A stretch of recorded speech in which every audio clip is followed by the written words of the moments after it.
মিথ্যে শুনতে চাইছি না, বাহানাও চাইছি না। একটু ভালোবাসা পাওয়ার লোভে এ দরজা ও দরজায় হাত পাততে চাইছি না, ভরসা করতেও চাইছি না। আপাতত নতুন করে বিশ্বাস করতেও চাইছি না।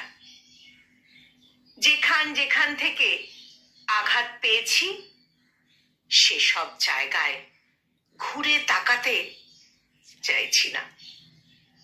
অবহেলা একদম চাইছি না। আপাতত কারো ভুল ধারণা ভাঙতেও চাইছি না। আপাতত চাইছি না কেউ আমায় বুঝুক। আপাতত কথা বলতে চাইছি না। কথা বলতে চাইছি না কারো সাথে। প্রচুর মানুষের থেকে, প্রচুর অশান্তি থেকে। কলমে অমিত ডিট্টু আর কণ্ঠ প্রয়াসে আমি নিবেদিতা।